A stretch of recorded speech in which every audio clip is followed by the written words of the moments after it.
So we go to the next talk by Jana. Hi.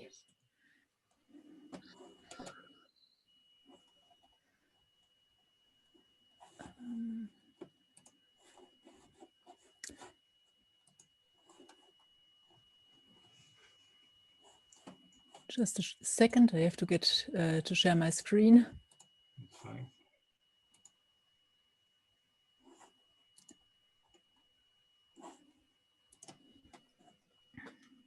Yeah, so now you should see my talk, right? Yes. Thank you, Jana. Please go ahead. Okay. First, I want to thank Roman and the other organizers for giving me the opportunity to talk at this workshop, and I'm going to discuss the results on the QCD crossover line from the Lattice QCD from the Wuppertal-Budapest collaboration. So Jan said a few talks ago, everyone is going to show a phase diagram today. So this is my phase diagram. It has a probably most common structure at the moment with the temperature axis here and the chemical potential axis here. So here we go to higher densities, and I just want very briefly to discuss what we actually know about it and what we can investigate on the lattice. So of course we know in our normal temperature and density world we have the hadrons, and at high temperature we have the quark-gluon plasma. We also know from lattice simulation at zero chemical potential that they are connected by an analytic crossover.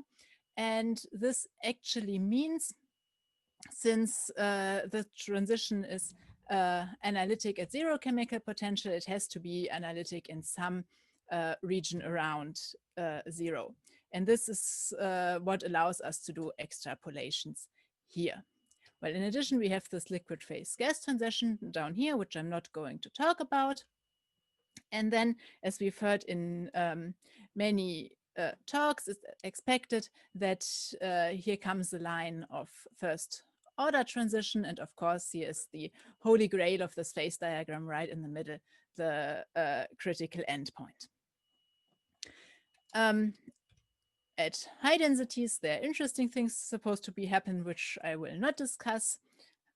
And lots of experiments are trying to find this line. So direct lattice simulations are restricted to the zero chemical potential axis, and we can extrapolate to this realm here. So this is the area I'm going to discuss in my talk today.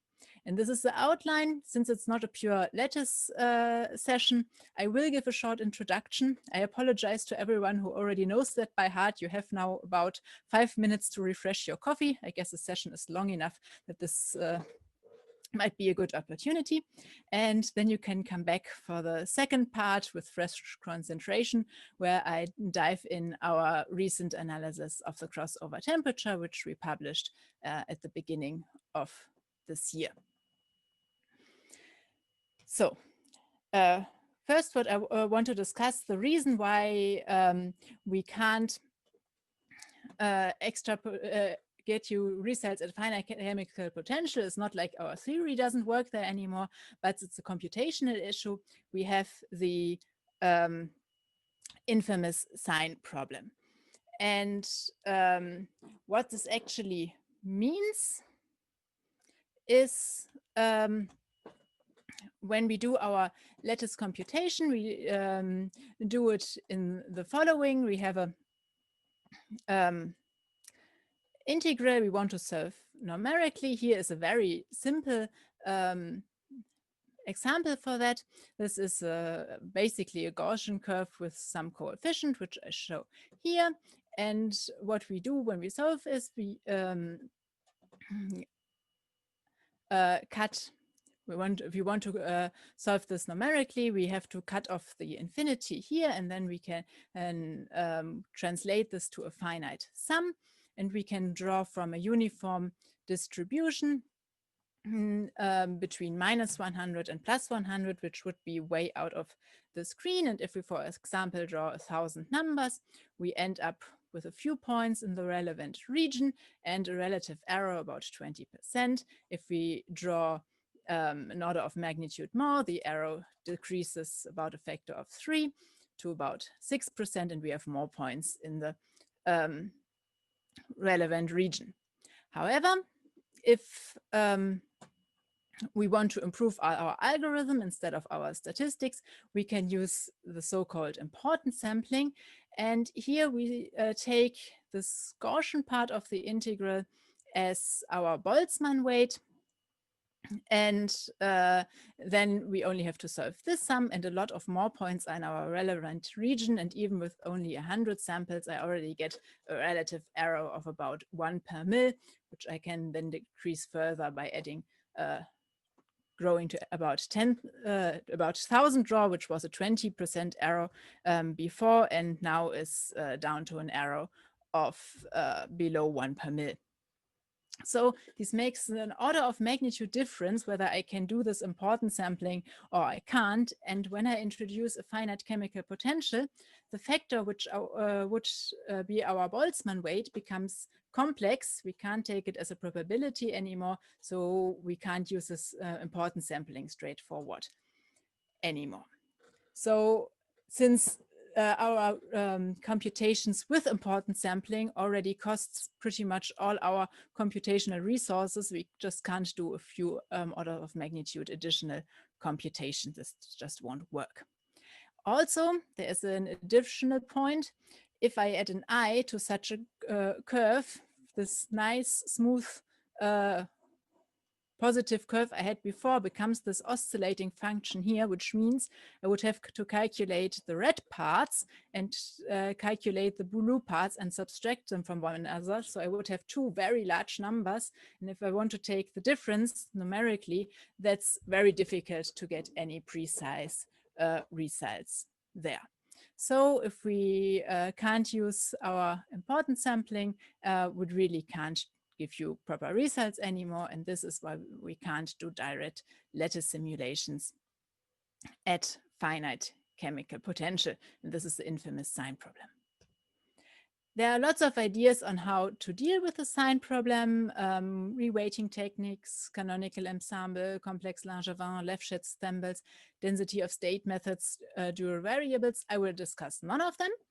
What I will discuss during this talks are the methods where we use extrapolation, which for now are the only ones that give results from lattice QCD with physical quark masses and in the continuum, even though complex Langevin starts to getting close in some areas. I also will concentrate of doing this extrapolation from imaginary chemical potential. The other common method is to use a Taylor expansion from calculating derivatives at zero chemical potential. This is how many of the results in the previous talk were obtained. And you can also look up these two papers where it's explained in details if you want to. Okay, what does it mean? Extrapolating from imaginary chemical potential. So this is again a phase diagram, a little bit different. This time there is the chemical potential squared on the x-axis, which means if I go to the negative part here, our chemical potential is purely imaginary. And there I can do lattice calculation. It was, as Jishnu actually mentioned before already, it feels always kind of unfair because of course it's an unphysical region. But for example, I can measure the crossover temperature here. That would be the green dots.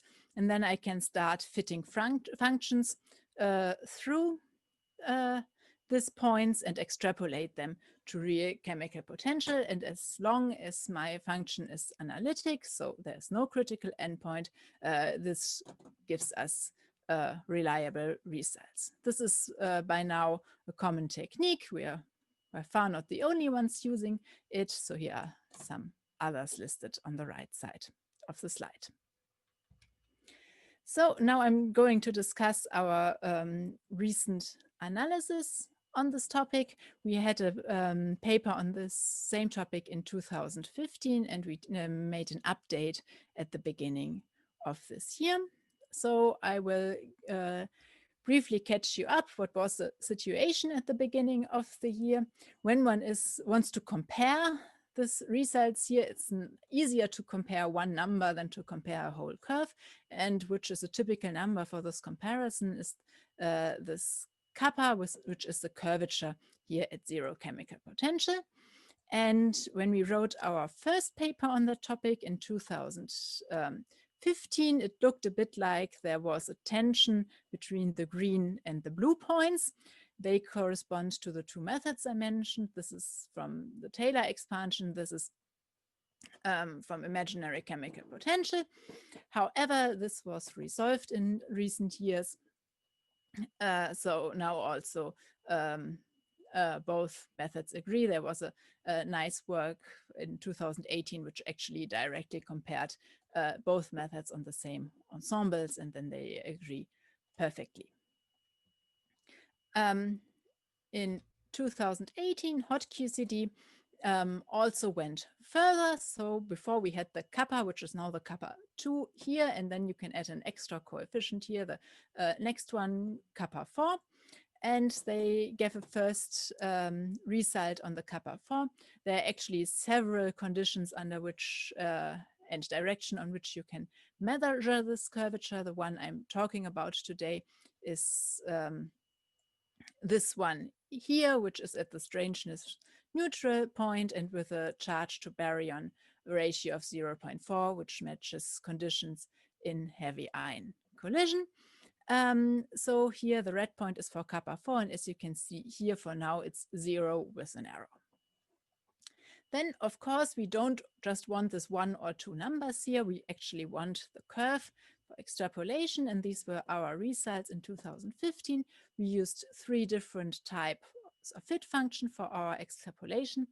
This is necessary because since we only have data in the imaginary chemical potential realm, all 3 fit functions might agree very well there, but if you extrapolate, they can deviate from each other, and then this deviation gives you an estimate for your systematic error.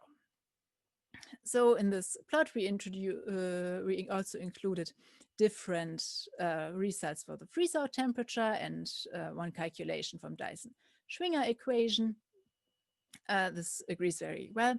This shaded region here actually hints to the fact that since it's a crossover, not all definition of observables have to give the same results, so there can be a difference depending on which observable you choose. And our extrapolation is always only shown for one observable. Of course, hot QCD has a similar extrapolation plot that actually already was shown in the previous talk, and the extrapolation results agree pretty well for both plots. So we want to improve on that, and if we do that, actually, even though our final results have a not so small error, some intermediate things we determine at imaginary chemical potential by now have errors in the sub% range. And if we deal with such small errors, we actually have to be very careful with our extrapolation. So we start out with a mock analysis to get an idea of which type of function we actually need to capture the behavior properly. What we did is we pretend we know what the kappas are like. Actually, we know how the crossover line looked like, and it's described by a 10th order polynomial. And then we generate mock data at imaginary chemical potential and do our analysis and check which values for the different kappas we get if we fit them with different types of functions. So the way you have to read this plot, this upper line is the correct value for the kappa 2. The lower line is for this mock analysis correct line for the kappa 4. In this case, the kappa 4 was chosen to be 0. And then you see if your points here agree with these lines within arrow bars, everything is fine. If they start to disagree, you should not be using this function. This might also be reflected in a bad fit quality, but this is a cross-check here. So with our results in 2015, we were about here for our relative arrows. And as you can see there, still second order fits give you the correct results. However, now we go down with the relative arrow in this area here, and there we actually see we need third order functions to fit our data to get reliable results. So we chose two different functions. One is just a third order polynomial in mu b over t squared, and the other one is 1 over this polynomial. And of course, we did not only check that for a vanishing kappa 4, even though we already know it's pretty small from hot QCD results. We also checked it for a positive value of kappa 4. There actually this situation gets significantly worse. So in this case, one really should only be using this third order function. However, if it's a negative value, and actually these values are pretty large, then the situation improves again. So armed with this two function, we start our analysis. These are the analysis details. We use the tree-level semantic improved gauge action with 4 times Stout-Smeared staggered fermions. We have a line of constant physics with 2 + 1 + 1 flavor, which is set by the pion and kaon mass, and a fixed ratio between strange and charm quark mass. As I already said, our simulations are done at the strangeness neutral point and with a charge to baryon ratio of 0.4. The results I show you today are continuum extrapolated from 3 different lattice sizes up to NT equals 16. We used several values of imaginary chemical potential and 2 methods of scale setting. First, like I said, we have a crossover. We can decide which definition of the transition temperature we actually want to use. And we start with looking at 2 very common observables, the chiral condensate, which is the derivative of the partition function with respect to the quark mass. The other one is the chiral susceptibility, which is the second derivative. They both have to be renormalized by subtracting the condensate or the susceptibility respectively at 0 temperature. And then for different values of imaginary chemical potential, this looks like that. And if we want now to get the transition temperature directly from that, common choice here would be to use the point of inflection and here to use the peak position. However, in both cases, to determine that, we would need to find fit functions which describe this data. And this is not an easy business, because especially if you want to take a derivative to get the point of inflection, you might introduce a bias. So you need to find different fit functions. They all should have good chi-squareds. So getting a precise result out of here, very precise result, can be difficult. However, we discovered that when we don't plot them as a function of the temperature, but plot the chiral susceptibility as a function of the chiral condensate, our plot looks like this. So a lot of the mu dependence is absorbed in the x-axis basically.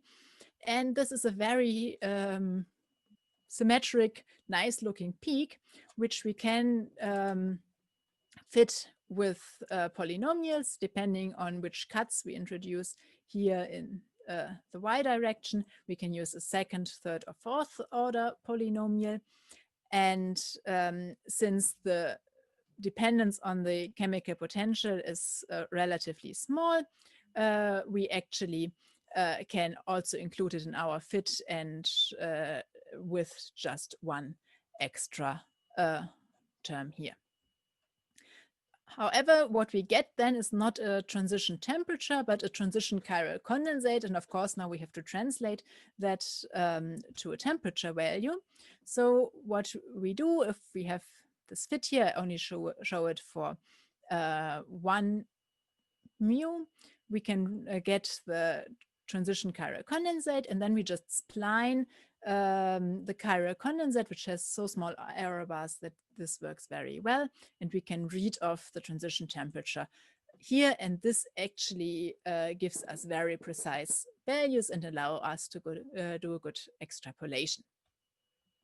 So in the next step, we have to do the extrapolation, and we have to do it in 2 directions. One is in the mu direction. You have to go to mu equals 0 or even further if you want to extrapolate. And the other, of course, is the continuum limit. So these are from the 3 different lattices, and we have to fit those. I'd show you here 2 different plots. However, that's just for illustration. We actually performing one combined extrapolation and in mu and in the continuum direction, which requires to make a correlated fit. To take care of our systematic arrow, we use 2 different fits for each observable at t equals 0 for the renormalization. We use 4 different combination of cuts and fits when we fit our chiral susceptibility as a function of the chiral condensate. We spline the chiral condensates in 2 different ways. We use the 2 function I already introduced, the 3rd order polynomial and 1 over the 3rd order polynomial for our extrapolation. We also include or discard our highest imaginary chemical potential, and we use 2 scales for our scale setting. In total, this means we are performing 256 analyses.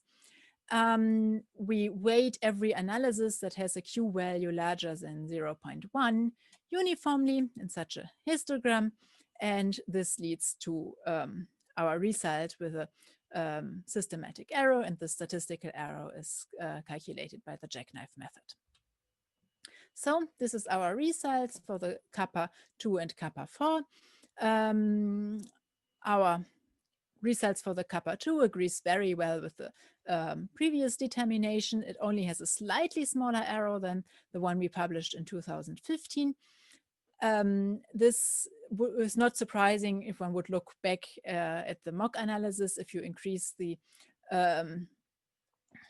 order of your fit function, then you also increase your arrow. However, we improved our statistic and analysis method, so it decreased in total a little bit, but we also get a value for the kappa 4.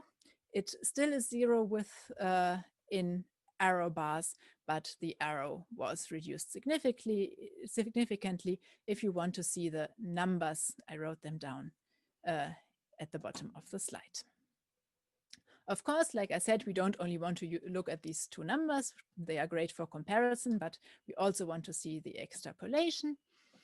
Though our new extrapolating curve is this green band here, the different points are different results for the freeze-out temperatures from experiments, and this line is a result from the Dyson-Schwinger equation, with which Christian Fischer discussed on Monday already.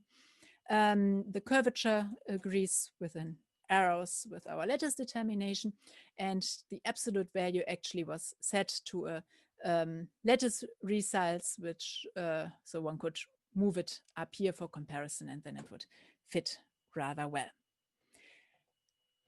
When I show this arrow band and here the freeze-out temperature, there is something I want to point out which one should distinguish, and this is between the arrow of our transition temperature and the width of the transition. So the one is the transition temperature and how precisely we can measure this.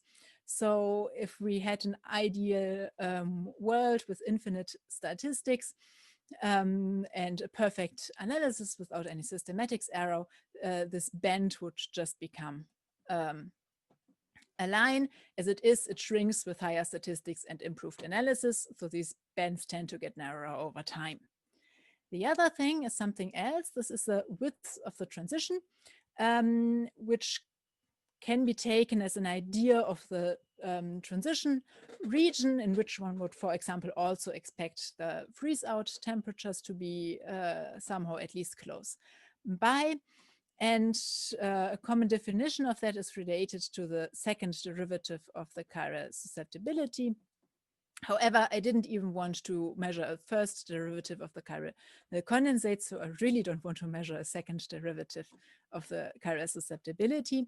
Instead, we're using a proxy where we determine this band here between two fixed values of the chiral condensate. And since our curve basically stays constant with different chemical potential, this is a rather good proxy.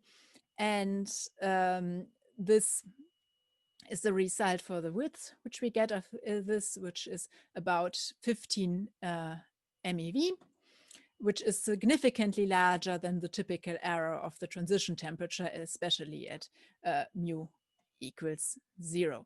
So if one wants to show that, one could actually plot a relatively large band here around.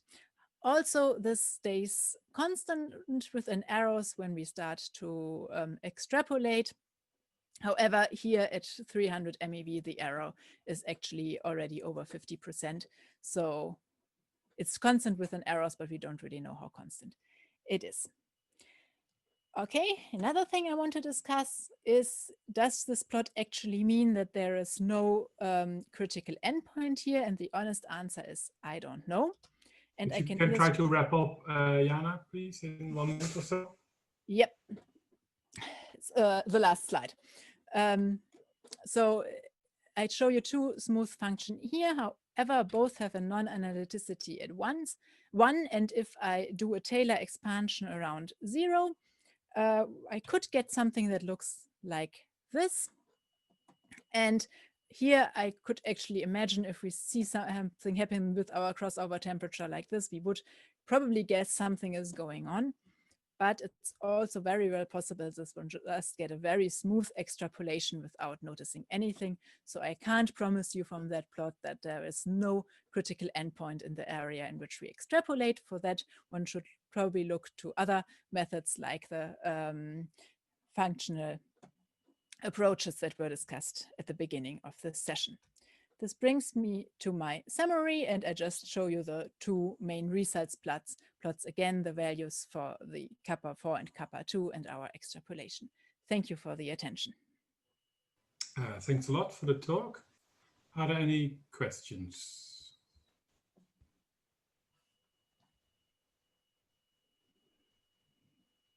I have a question about the slide where you plotted the chiral susceptibility versus the chiral condensate.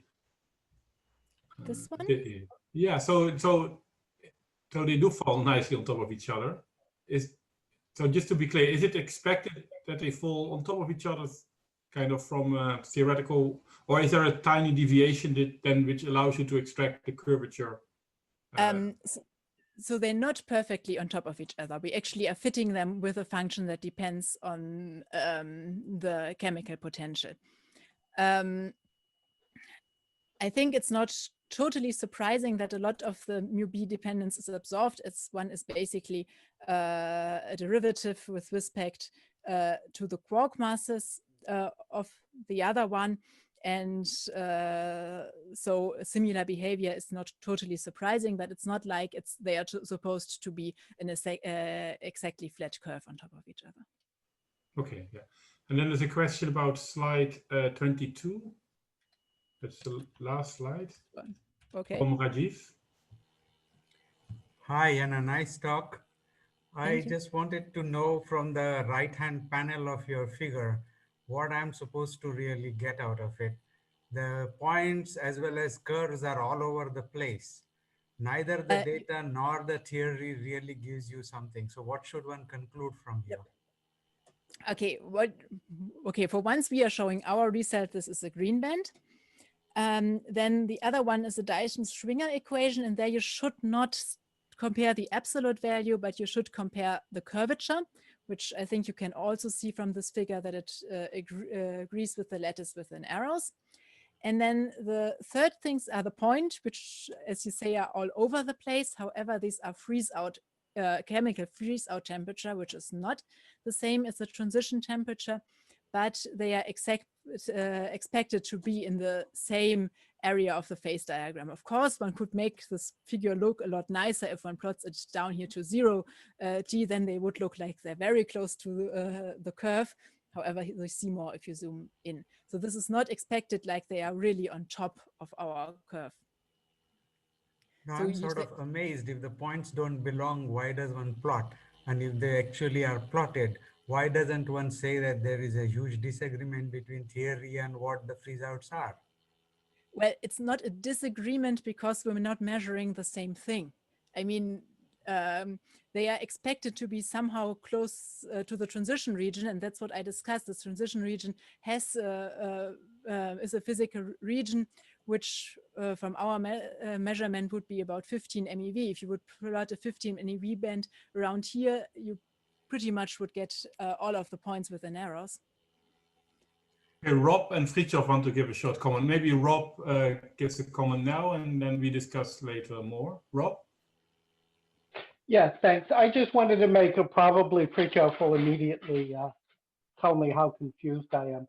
If I look at your slide with the results for kappa 2 and kappa 4, if I plotted, expand not in mu baryon over T, but in mu quark over pi T, I find that the coefficient instead of kappa 2 is about 1 and kappa 4 is about 2.5. So I'm just asking why plotting it, why expand the mu baryon over T? That seems to be making the coefficients unexpectedly small. Okay, I think it's one reasonable expansion, and we actually have the mu b in the imaginary plane. So this is from what we are extrapolating. And I'm sorry, somehow I missed some of your question because of connection. So you're suggesting to plot the mu quark over T. So basically just adding a factor. Mu quark, no, mu quark over pi T. Oh, okay, but okay, this is just a rescaling. Then, of course, you get larger values. I'm just saying, then the numbers are naturally of order 1 and not extremely small. It's a trivial comment, but it, okay. We can just multiply with a fitting factor. Okay. Fritjof, unless you have a very short comment to... Yeah, really short. So to this figure, I'm a bit confused. I don't know what experimental data you have there. I thought on our figure, at least the star analysis of freeze-out temperatures was on the freeze-out, on the crossover curve. And your green curve is sort of the same as our curve. So I would have expected the data to be on top of it. Yes, I guess if we plot the exact same data in, I know that our curves really lie on top of each other. So our is at the upper end of yours, I think. Then this one would lie directly on top. Yeah, so this is somebody's analysis, but not the star analysis. No, I don't think this is, it's not, at least they're not the same data point that you plotted, I think. Okay, we have time till the discussion session to work out what data this is. So, okay, thanks Jana for the talk.